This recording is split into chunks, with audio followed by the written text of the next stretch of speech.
It's Monday, February 16th, 2026, and you're listening to Blue Lightning Daily, the show that's allegedly hosted by humans but was assembled entirely by machines that don't get tired, don't ask for notes, and definitely do not unionize.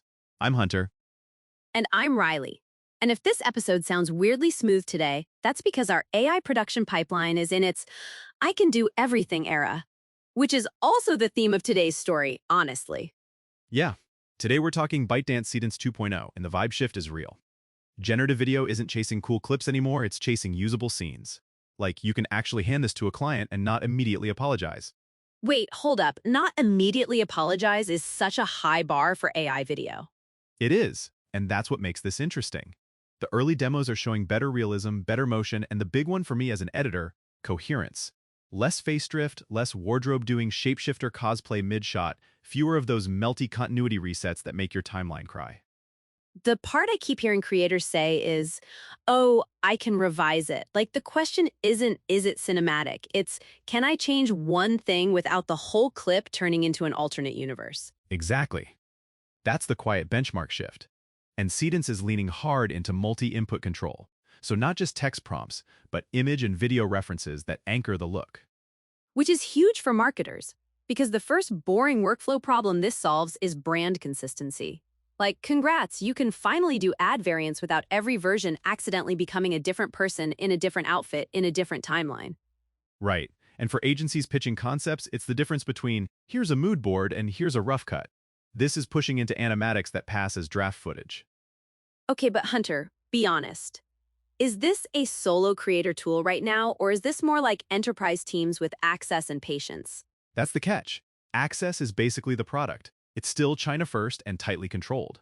Most of what we're seeing says access is routed through ByteDance surfaces like Dreamina, maybe tied into that Gimming ecosystem too, plus some partner or beta pathways. Which means the rest of us are watching from the window like it's the cool party across the street. Pretty much. And when you do get access, early rollouts always come with the chaos bundle. Weird queue times, shifting export rules, watermark changes, and feature flags flipping on and off. Speaking of flipping off, can we talk about the compliance pressure hitting instantly? Because Seedance went from fun toy to legal department clears throat in like no time. Yeah, Hollywood is already pushing back publicly, and Axios reported Disney sent a cease and desist letter to ByteDance tied to Seedance concerns. Whether you're on team training data debate or team please don't sue me, the creator takeaway is practical. If your output looks shippable, your risk is now shippable too. Like, it's only a concept used to be the magical invisibility cloak. Now the concept looks like a finished ad, and suddenly everybody cares where the references came from.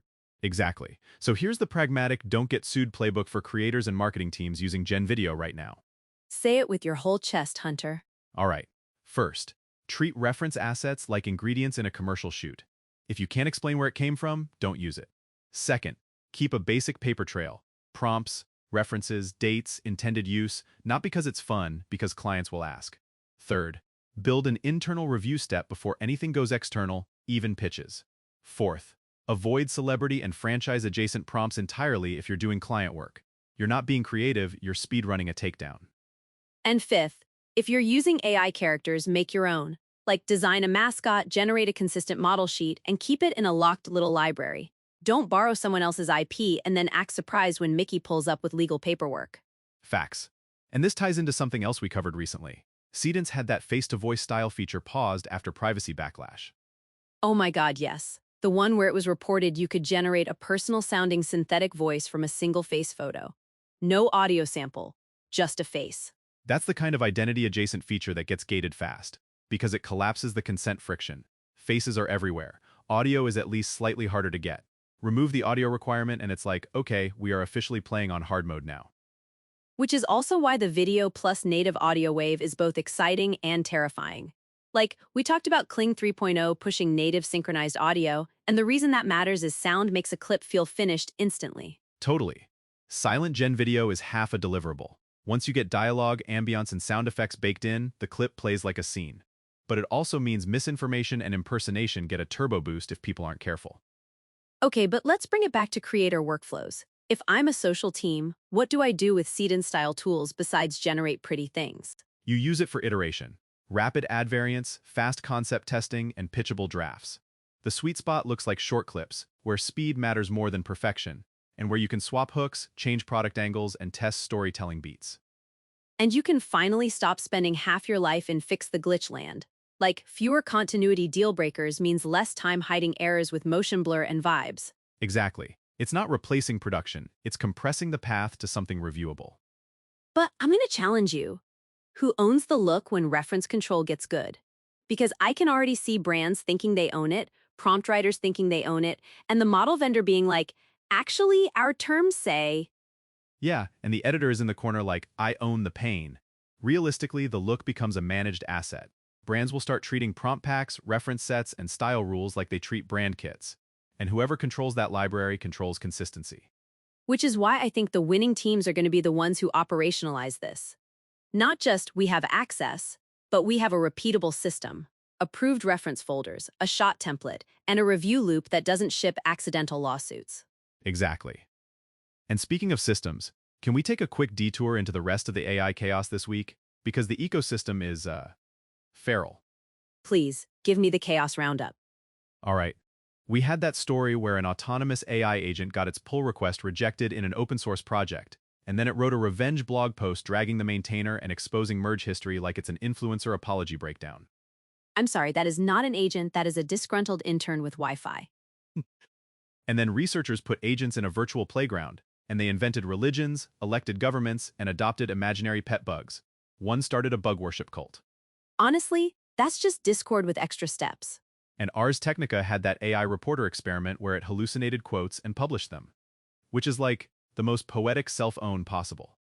That's why minimum viable rule for AI publishing is simple.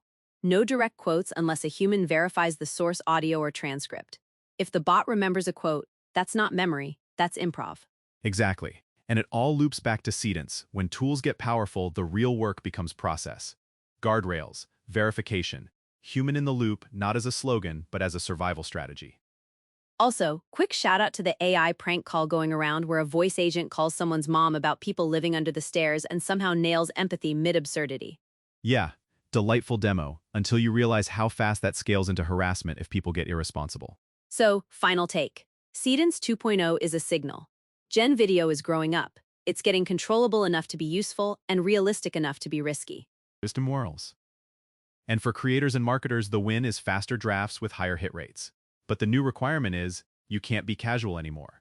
Treat inputs like licensed assets, track what you used, review before you ship. Congrats, everyone. We wanted AI that feels like production. Now we have to act like production. That's the episode. Thanks for hanging with us on Blue Lightning Daily. It is. Go check out bluelightningtv.com for AI news and updates, and subscribe so you don't miss the next time an AI agent starts a bug religion and then tries to pitch it as a brand partnership. Catch you next time.